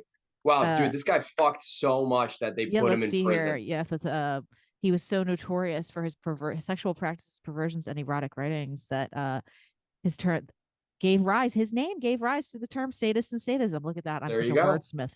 His sexual fantasies emphasis on violence, criminality, and blasphemy. Oh, he loved saying goddamn. He loved dropping a good goddamn while he was Mhm. fucking. Uh, and his real life partaking of criminally violent sexual practices put him in prison for most of his life, 32 years behind bars, including 10 in the Bastille. He wrote a lot while he was in prison. Let's see here. Mistreated prostitutes. Held a beggar in his home hostage, flogging and pouring hot wax on her. Now, I mean, if you want to get honestly, into the hot wax, again, that's a thing. Yeah, it is a thing. But if you have to have consent, I mean, yeah, that kind of sounds like a dope Friday for me. oh yeah, this guy just like invented rape. It's like Desaad and a servant were arrested for sodomizing prostitutes after knocking them out with roofies. Sick. They had roofies back then. When was God this? damn, dude, this guy was Bill Cosby before Bill Cosby. 16 or 17, yeah, 1700s, yeah, 1768. Okay. He got released to be a conventional representative at one point, of course. Why not? Because there was because the French Revolution, he got himself elected. He got out of Yeah, the mental asylum and got elected. uh Final stint behind bars, 1801. Napoleon had arrested for blasphemy and pornography and kept him locked up for the rest of his life. dude, do you know how insane of a person you have to be for Napoleon to be like, you gotta calm down? Like, yo, you fucked up, dude. Like, you gotta Yeah, take a stint in the fucking pokey whatever over here. yeah. It's like, dude, uh I'm in the process of conquering all of Europe, but you're being ridiculous right now. Yeah, like you're gonna have to stay in a cage for the rest of your life. Like, we need to cage you. You are a That's criminal. wild. Yeah, That's that's wild. a really good point that you make. Thank you for bringing that up because I didn't even think of that. So this next one, it popped out at me. I loved him as a kid. Charlie Chaplin. My mom used to always play this stuff. Uh, Looks pretty kinky in that one. I don't know what he's got going on, but with that hat and everything, that makes sense with the kink parties. I've heard weird stories about his house and parties and things like that. And Interesting. the N word, Nazi, that one. Um, Oh the yeah, yeah, yeah. Okay, all right. so but at the time, whatever, there's yeah, I don't know. I bet that how you had to come to the kink thing in kink or the button up suit. He always wore a suit. Like, he always has a suit on, this guy, except that I mean, picture. that's the face I make when I eat pussy, so I don't know. That's not. Let's see. Pies. He liked the pies. They're showing it to you. That's so like, is that what it is? He invented the casting couch. I didn't know that. Did you know that? Oh, yeah, that I can't do those. I I can't do I've those. I've never done it. I don't know what it is, but I do know what it is. My grandma one time was like, actually, that's so funny because one time I told her I was doing filming something a long time ago for probably McKeever, and she was like, just don't go on the casting couch. Yeah, Like, dude, what do that you yeah, know, that mom? yeah, I can't. But that's fucked up. Let's see. He liked him young. It got him deported actually from America. Derailed his career. He had a pie fetish too. After getting actresses to disrobe during auditions, Chaplin would grope them in exaggerated ways on the couch. He's going ooh ooh ooh, like, like then having worked himself up thus. He would stand them naked against a wall and throw pies at them. Now, I would actually enjoy getting a nice soft pie thrown at my bare ass. That I gotta tell you, that's not bad. That's not bad. I think it would be fun. I would, That's not bad. I would probably laugh harder than I ever did in my life, but that's true joy. That's comparable to post orgasmic, like, kind of that like mellow Yeah. feeling you get is when you just laugh really hard till you cry. Like, Dude, imagine being like, it's okay, you can cream pie me, and then instead of having a guy come inside of you, he just throws a pie at you. it wasn't even invented yet. That term wasn't even invented yet. So that Dude, he was might have he might have started it, dude. he did. Now that we heard this, he did actually. Someone needs to change that other one. I really like that actually. I'm sad that he liked young girls. Although, it's like, let's see here. Edgar Hoover, even though he was a pervert, like, disliked Chaplin's political leanings. I told you those N Yeah. words. Those are the ones Hmm. we don't like. In 1944, he had Chaplin prosecuted for violating the Mann Act, which prohibits transporting women across state lines for sexual purposes. There was Damn, dude, men can't let you guys have anything. like, we Dude, can't.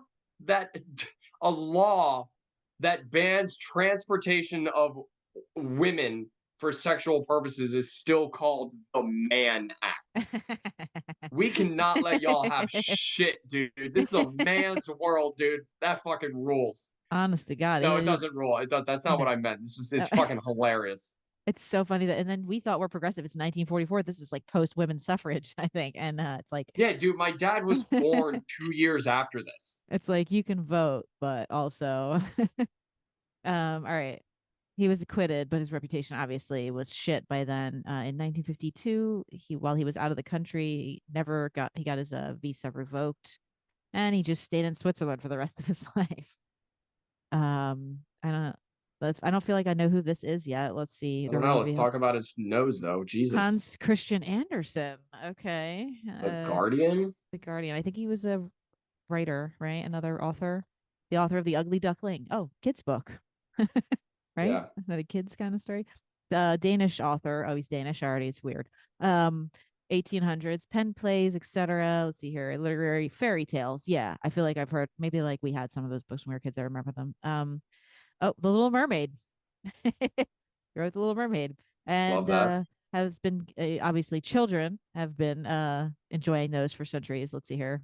Um, and his own childhood, let's see, it was he wrote them because he had a bad upbringing. Okay, let's see, he was Of bullied. course. He was also addicted to touching himself.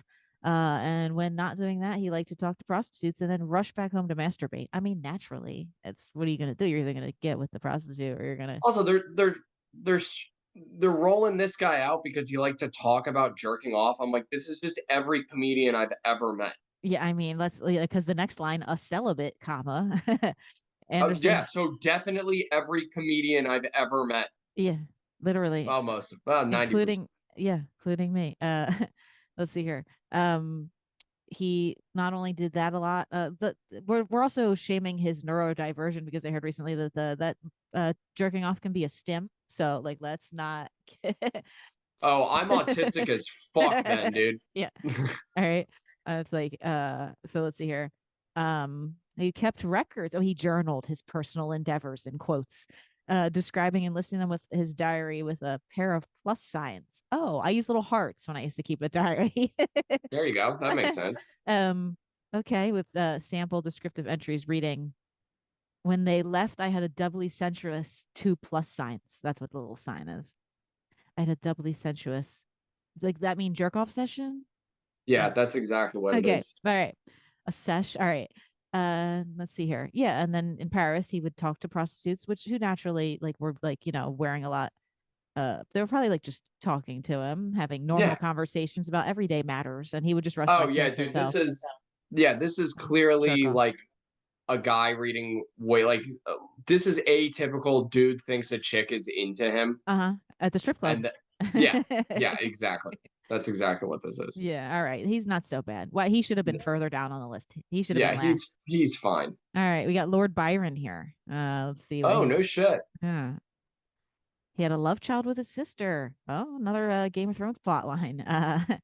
Widely praised for his brilliant use of the English language, was one of the Romantic movement's greatest icons and one of Britain's greatest poets. He gained further infamy for his flamboyance, not romances with members of both sexes. Knew that was coming. Uh, Deviant practices and allegations of incest. His most problematic affair was an incestuous one with his own sister, Augusta Lee, whom Byron had seen little of during childhood. He made up for it by forming an extremely close relationship with her in adulthood. And in 1814, he fathered a daughter upon his sister, making Damn, Byron. dude. If this is the guy that is responsible for the tidal wave of stepsister porn that has invaded the internet, I'm gonna beat this dude's ass. Honestly, he's British, so yeah, take him. He's a piece of shit. Hate him. Oh, uh, dude, this says Byron liked to snip clumps of pubic hair from his lover's crotches and kept them cataloged and labeled in envelopes. oh, that's serial killer shit. Yeah, dude, yeah, dude, that's fucking yeah, that's Jeffrey Dahmer uh, type shit. he loved it. Interesting with a little ribbon. All right. Oh, that's it. That's all he did was have sex with his sister. Psh, It could that's be nothing. worse. That's That nothing could be back in the worse. day. That's like Yeah. there's just nobody else around. All right. This guy, let's see here, kind of emperor who are we talking about here? The monstrous prince of Korea. Oh, Korea produces some baddies over there. I don't know And about you. um 1700s crown prince Sado, I'm not exactly sure, was the son and heir of Korean king Youngjo. His father took little part in raising Sado. sorry if I'm butchering the name, seldom seeing his son and leaving his upbringing to courtiers who spoiled him rotten. So he was a little spoiled piece of shit. All right, let's go. Yeah. One time the king visited his son and demonstrated no affection and berated him nonstop for his shortcomings. So of course he had daddy issues, sure. All right. He Serial murderer, yeah, swinging rapist. between pleasing his father and the terror of meeting him. Along the way, something broke, sure. Extreme mood swings, manic depressive, between dignity and going serial murderer and rapist the next. When he got depressed, killing servants cheered him up. But, rude. On many a day, several dead bodies were carried out of the palace. He also enjoyed raping court ladies, and after murdering his favorite concubine in a fit of rage, he turned his attention to his sister. Eventually, his father had enough. Eventually, his father had enough and decided he could not inflict his son upon his subjects. He was a monster, etc., etc. So he had him locked up to starve to death. Yeah, he's a piece of shit. Kill him. Good. Goodbye. All right. Aleister Crowley. Oh, I fucking hate this guy. I never really peeped this guy what he looked like before. Dude, this guy is such a fucking hot topic piece Ew. of shit. Okay. He Like created. I've that heard his guy. name. I've heard his name. He created a religion revolving around sexual magic. Okay. He claimed to be a magician. But let's see here. He founded a religion, Thelema, whose prophet. I love made up religions. After like once it's like been so long that Jesus was written up. Like all of these Yeah. ones. That's one of my favorite things. I'm gonna look into this guy. Yeah, of course he went Egyptian with it. Do without will shall be the whole of the law.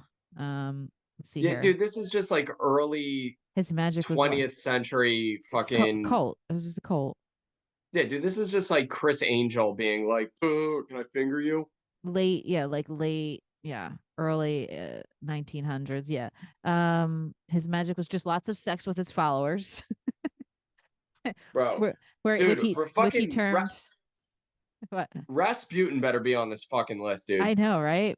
Which he termed sexual magic, where orgasms and bodily secretions were used as components of magic spells. I've read weird magic spells online that people still try to convince you to do that stuff. I'm like, that's not all that necessary Yeah. for whatever you're trying to do in your life. But let's see here. Okay, yeah, he kind of like invented kink a little bit. He was like that adherents should be completely open and uninhibited about sex without limitations or restraints, like sex positivity. All right. Right. To be fair, okay. But no, not this part. Followers should expose their children to intercourse from infancy. I'm not with that Oh, one. yeah, that is going to be a no for me, dog. And accustom them to witness all kinds of promiscuous activity. In 1920, he led his followers to a commune, of course, in Sicily, a religious one, but the perverse goings on there led to controversy, scandals, and denunciations that became regular news for the British and Italian press. The Italian government shut the commune down in 1923 and they evicted their asses. Yeah, good, dude. Gross. That Anytime like, yeah, when you have This like, is one of my least favorite people in history. yeah, it's like just keep it to adults if you're gonna consenting adults. Yeah. And we need to get over like some of the adult fine line of we need to pick an age where we go you're an adult and I'm not going to hear about it being some kind of kink where just because Leo's kink is younger women we have to shame this man. Yeah, yeah, dude. Okay, if he can pull them and they want to go there, fine. Bro, it's creepy. It's It's definitely creepy. creepy, He's but starting to look like a weird wax figure of himself from like all the plastic surgery and stuff, but like who cares? All right, anyway, let's dude, see here. This guy looks like a weird. This is Leo when he's in his 80s finally, and he finally why is are old. why are his eyes going different directions? Yo, It's like, bro, it's a painting, dude. Can you not just fucking make my eyes go the same way? what if he really looked like that? I like his little feather duster he's got going. Oh, he loves feathers. Look at something's going on here. Tickling. I don't Yeah, know. you think so? Edward the Seventh, had a private room in his favorite whorehouse. Oh, okay. He was just a regular at the Wishy. He was a disappointment to his prim and proper parents, Queen But this Victoria and isn't Prince even. Albert. Who cares? He had his first Yeah, sex scandal with 16 with a prostitute. Uh, dude, for a guy cloaked in immense power, this isn't that bad. yeah. This I is mean, not that bad, dude. yeah, because then it just is like, okay, let's see here. So he had his scandal, and then his father caught pneumonia. So the queen, of course, was like, you killed your father with this scandal." Like not like people just get pneumonia and die all the time when you're old. in order to like Dude, it was one guy tied a bunch of women in bags and threw them in the river, and all this guy likes to do is have sex in the champagne room. Like, who yeah, gives like a fuck? he just didn't want to, he just wanted to fuck and like not have Dude, like, Edward, you shouldn't be on this list, dude. I'm yeah, sorry. it's not really that kinky. I mean, Edward the Seventh. they don't really, You what kind of era is this? I'm not sure. I don't know enough like British history to be able to go, well, that's the 1600s or whatever, but it's obviously only a painting of the guy, so it's got to be pre 1800s at that point. yeah, And so it's like, yeah, with it's just okay, he had a prostitute. I guess because they're the queen, they're like the fakest, most kinkiest British people where they pretend to be all prim and proper, but then they're like real weird yeah, fucking. They do the incest. They love the yeah. incest. Nah, Uh, dude, Eddie, you shouldn't be on this list, bud. nah, You shouldn't be. no, You not you that got bad. you got Delta shorthand, dude. This. Yeah. This is Birdie. Oh, okay. This is the person Oh. they're talking about. So, Okay. All right. All right. so this prince, okay, nicknamed Birdie. So this king nicknamed Birdie. This is him and his sex. This is like his little salt. What do you call it? Oh, Seven thing. okay. I don't know. It kind of looks I like the mean, thing, like the it thing that looks they do at well. the It doctor's what look it, office. it looks nice. Yeah, it's got like a nice upholstery on there. All I was right. gonna say I don't know if upholstery is exactly what I would use for wiping up and sopping up liquids, but I would have gone with a nice piece of plastic maybe. But Yeah, whatever. They're sure. rich people, dude. They don't know. They just build a new one.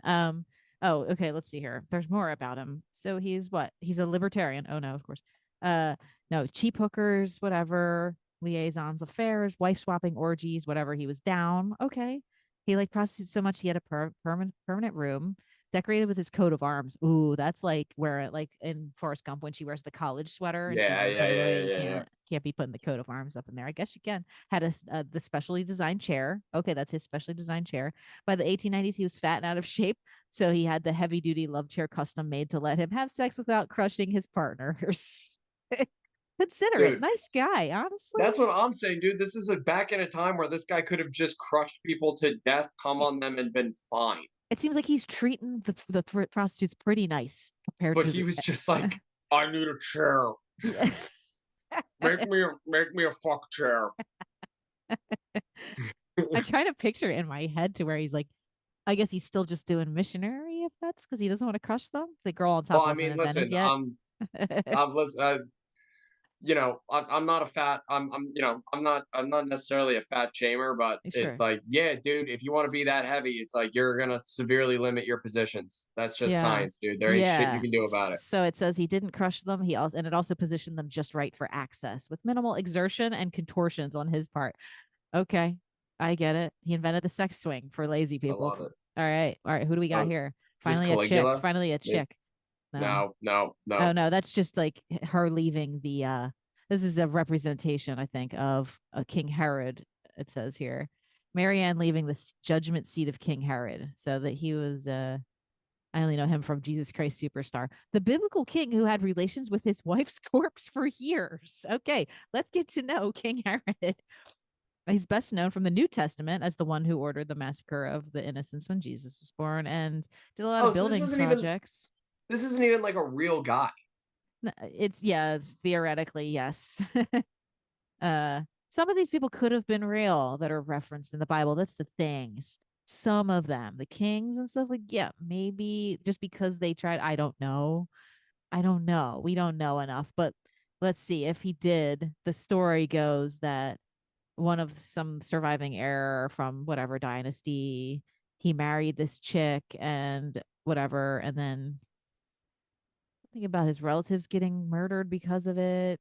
She found it difficult. Oh, he killed her relatives Right. because they were in the bad dynasty, didn't like her or whatever. All right, so she found it difficult to love a husband who had murdered. She found it difficult to love him still. Difficult. She really Yeah, tried. no shit. She's like, I can fix him, uh but let's see here. But he was crazy about her, who was very beautiful. So he discovered she had been plotting against him. Uh Love did not stop him from having her and their offspring executed when he figured out that she had a plan to maybe leave him or something. Right. He then plunged into a depression and was unable to let her go. Well, you let her go, you killed her. I mean, that's the worst part about killing a lady is when you're like, Then man, you're sad about it later. I really gotta count to 10 before I do things. Yeah. Yeah. Like, mom, breathe.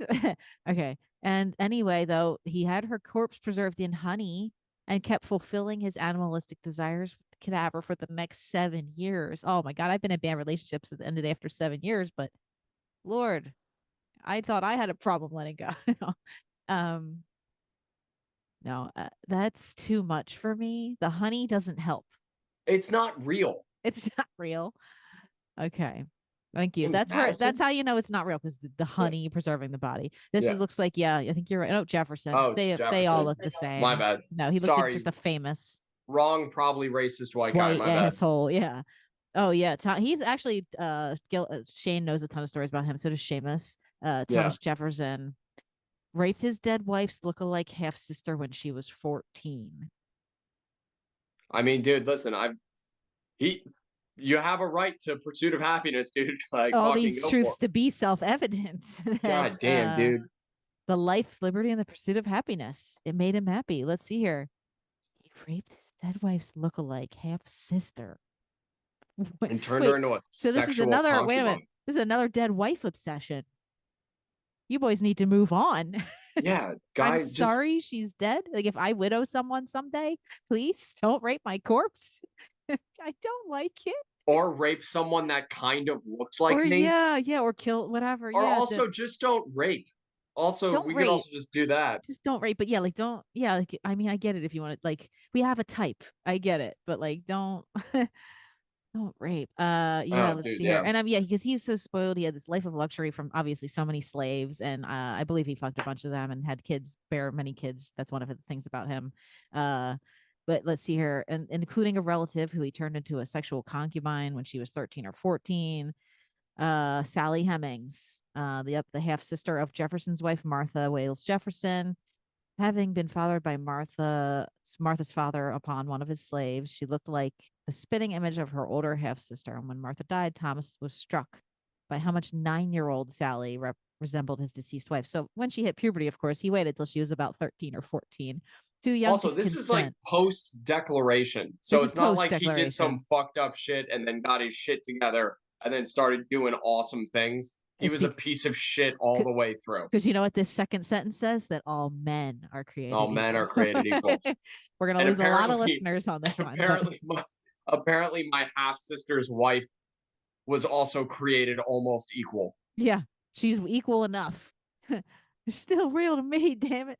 Um, so yeah, he was struck by how much he waited though. He waited until she was 13 or 14 and then made him not even like his like girlfriend or wife, like concubine. Like just like all right. And this guy, I like the hat. The hat's already weird. Eric Gill, The Times.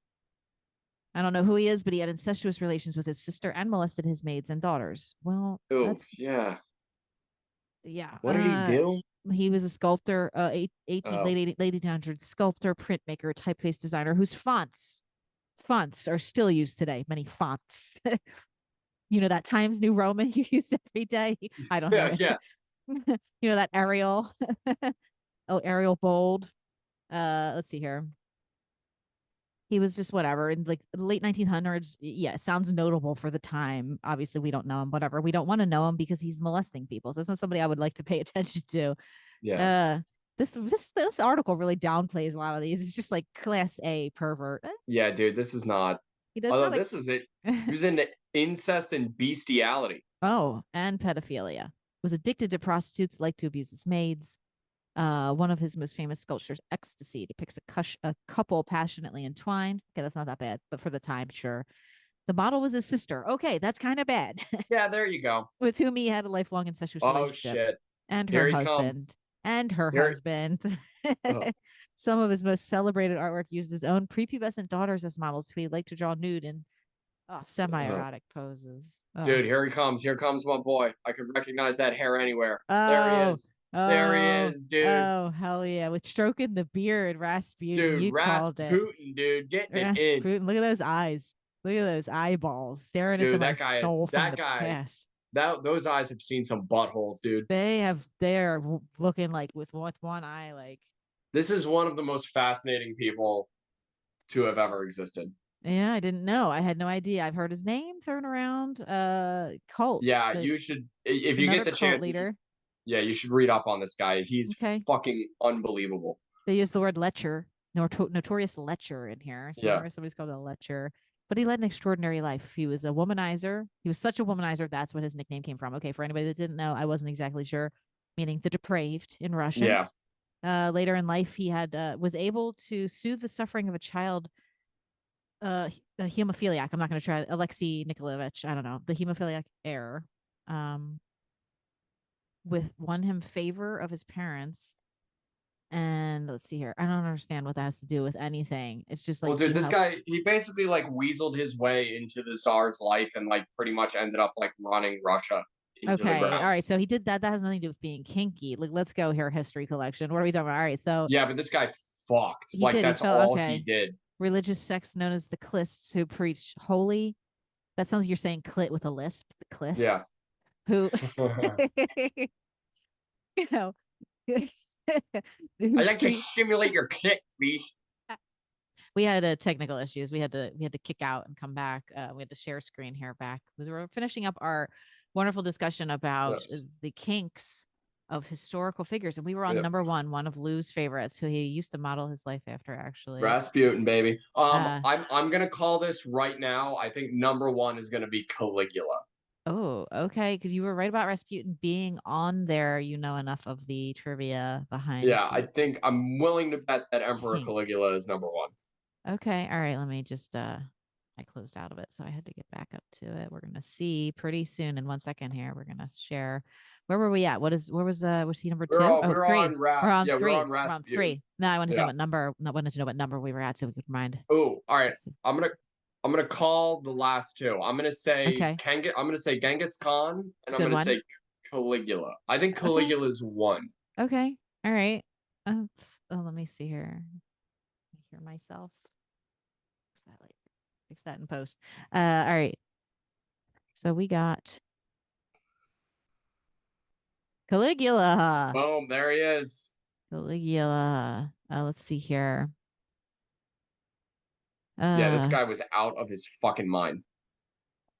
in case, oh, somebody else with his sisters, someone else was mild. I Yeah, don't know. Is this a typo in this? I don't understand what I feel this. like it is. Okay. So anyway, whatever. It was, I think they mean incest with his sisters was mild. I should be an editor. Yeah, I That's think what I that's went what to it school is. for. Incest with his sisters was mild compared to Caligula's other perversion. So he was Rome's craziest emperor. I did not know that. Interesting. Okay. The insanity included launching a war against Neptune, the planet. No, the god, Oh, fucking oh, god of the sea. oh, okay. Oh, that makes sense. In which he ordered soldiers to gather seashells from a shore to show the sea god who was boss. Now, listen, Yeah, I am a water witch. I would not fuck with that if you ask me. yeah, dude, this guy Um, was insane. yeah. Oh no, ordering entire sections of spectators at an arena thrown to the wild beasts when he grew bored. Oh yes, he liked to watch like you. He invented YouTube videos. He invented gorings. 100%. He made that an entertainment. All right, I'm not this guy's kinks aren't that bad. No, let's see here. He would break into sudden uproarious laughter that he thought he could have anybody in his vicinity immediately executed with a gesture. I like this guy. I actually like this guy. And making his favorite horse consul, Republican Rome's highest executive office. He had a horse consul. Yeah, and that's not the weirdest thing he's done. Okay, unsurprisingly, he had no shortage of craziness. This guy's weird as shit. Incest with his sisters was just the tip of the iceberg. Okay, yeah, it seems like it with this point. At dinner parties, he would often order a guest's wife to come cuck in his bedroom. He would accompany where he would Yep, have his way with her. Oh, yep. okay. Returning to the party, he would then rate the performance and berate the cuckolded husband. He invented cucking. This is not a new idea. I thought cucking was just invented recently Nope, this guy did it. for any, and he would like make fun of them for any shortcomings. Like, yeah, she said your fucking dick looks like celery. I don't know. Yo, your Like, wife's vagina is fucking weird, dude. no, I no, don't know he why would, Caligula's from Delco, but no, he is he in would my be head. right. No, he would berate the man. He would berate the man. He liked the woman. He would probably like go to the Oh, women. He would probably go to the women and be like, "Oh, I'm hotter than your husband. I got yeah, money. Let's go in the back." And they were like, "Okay," and oh, okay, I get it. And then he liked to humiliate them and shock their sensibilities. He turned yeah, his yeah, whole palace to a whorehouse to make the aristocrats uncomfortable when yeah, they came in like this with their like yeah. All right, this looks like another Roman emperor, so I'm going to change my answer from Genghis Khan to Nero. Ooh, okay. Let's see. Oh, no, oh wait, no, I think that's still him. That's Oh, Tiberius. oh, all right, never mind, Okay. I'm wrong. In my episode with James Heskey, we actually saw some the Vatican Museum's very racy sculptures that they like to house Oh, over okay. there. Uh that's the last episode I think they've just posted. And let's see, his perversions exceeded those of everyone on this list. What? I'm going crazy. I can't even scroll right. But that's not possible. Everybody, he had learned perversion from his best, having been raised by his uncle. Okay, this is already a bad start. The Emperor Tiberius reigned from 14 to 37 AD. So we're not sure he existed, right? Record keeping back then was grim. Unlike Rome's most infamously perverted rulers, Caligula, Nero, and Heliogabalus, who became Oh, emperors in their teens and went crazy with sudden power, Tiberius became emperor in his 50s. Gross. He exceeded all other emperors in perversion, but did his dirt in the privacy of secluded palace compound in the island of Capri, far away from the public eye. There, he wallowed in perversions, most notably pedophilia with children of both genders. Yuck. He uh, reportedly had toddlers trained to dive underwater. First of all, it's just insane. yeah, Just to teach them while in the pool to nibble at him as he swam, referring them to as his minnows. yeah, no, That's don't like that at all. very weird. Yep. It's like not even sexual. That's one of those kinks where you go, What the were fuck? you a fish and you believe Yeah. you were a fish? Are you doing fish play? Like, is he the cat kids and we're like kink shaming his fish play? Oh, Uh, all right. He did like this god of Neptune a lot. He might have been, you know what I yeah, mean? Tiberius also had pleasure gardens stocked with teenage and prepubescent youths dressed as figures from Greco-Roman mythology, frolicking about naked, displaying themselves for his pleasure. He likes the little kids too much, and engaging in intercourse on command with each other. Gross. As he grew older, Tiberius grew increasingly impotent, thank God, and was so often reduced to being a spectator. Oh, poor him. His yeah, residences had walls covered with pornographic paintings depicting all kinds of nefarious activity, from the routine to the shockingly depraved. The artwork was like a menu, enabling him to simply point at a painting to communicate what he wanted done. Oh, so he was yeah, really his kink was being like, "You're below me so much, I will not even speak to you. I'm just pointing at the 69 with a child right yeah. now." I'm gonna have to do it. I'm gonna have to do a deep dive on this. I feel like there's a way more. I deep dive, pun intended. I've heard this name. I've definitely heard the name. I did not know that this Yeah, particular I've heard it. statue was that person. Interesting. All right, yeah, I'm definitely gonna have to look it up. They got dead eyes in the statue. That's for damn sure. They couldn't give him some pupils or anything detailed in there. But yeah, we had a lot of kink today. Yeah, wow, Overwhelming amount of kink. what a what a what a way to So end. so Holy shit. honestly, I'm gonna go back real quick on your story. Just we're gonna stop share here. We'll just finish up close up. Um, I feel like now a lot of this stuff, electrocution, all the stuff you see at these kink parties is pretty tame compared to all the pedophilia mostly and incest that was Yeah, considered yeah. kink in those other centuries. They No, I weren't think I'd uh, say that's a good thing. I'd say like it's a good thing. yeah, it makes you wonder why they weren't pulling out the horse whips. How far we've come Yeah, with yeah. We have porn safe and words now, stuff.